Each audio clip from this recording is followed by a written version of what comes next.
There comes a moment in everyone's life when the mirror stops lying. When the person you've been pretending to be no longer feels like home, and the silence between your thoughts begins to whisper, "You can't keep living like this." That's where self-transformation begins. Not in the loud declarations or overnight awakenings, but in that quiet, aching honesty, when you finally admit that who you are is not who you want to be anymore. Psychologically, transformation is not about becoming someone new. It's about returning to yourself, the self buried under years of defense mechanisms, fear, and conditioning. You weren't born insecure. You learned to be. You weren't born afraid to speak your truth. You learned that silence was safer. The process of transformation is not an addition, it's a removal. A peeling away of everything false, everything performative, everything that no longer aligns with your soul. Change doesn't begin when you find answers. It begins when you start asking the right questions. Why do I keep repeating the same patterns? Why do I fear peace when it finally arrives?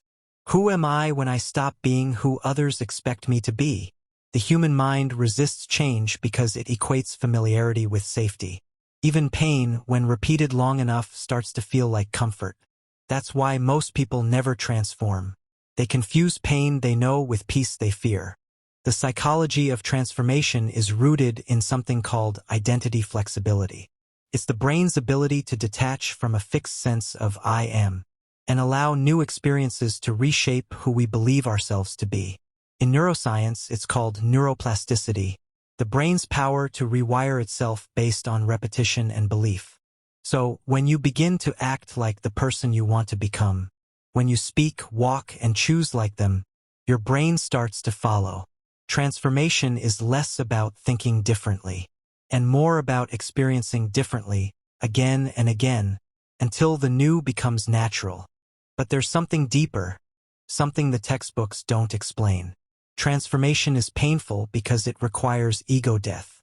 The part of you that's built from validation, identity, and memory, it has to dissolve. And that dissolution feels like loss. You start losing interest in old conversations. Old habits stop giving you pleasure. Old versions of you start grieving the change, as if you've betrayed them. But you haven't. You're simply evolving beyond their capacity. That's why true transformation feels lonely at first. You start walking alone. Not because the world abandoned you, but because you've outgrown the noise that once distracted you from yourself. Psychologically, this stage is known as disintegration, when the old identity begins to fall apart, and the new one hasn't fully formed yet. It's chaos and clarity at once. You may feel lost, detached, confused, but that's not regression. That's rebirth. The human psyche rebuilds itself through contrast. We must lose the familiar to create space for the unfamiliar. We must unlearn before we can learn. That's why people who've truly transformed often speak with quiet conviction. They've walked through the fire of their own becoming. There's a psychological model called the hero's journey, a framework Joseph Campbell described as the path of inner evolution. It starts with a call to adventure, a disruption that forces the individual to leave their comfort zone. Every breakdown, heartbreak, and failure is that call to adventure. It's life's way of saying, who you are right now is too small for who you're meant to become. And if you listen, really listen, you'll realize transformation doesn't destroy you. It reconstructs you. In therapy, transformation happens through integration.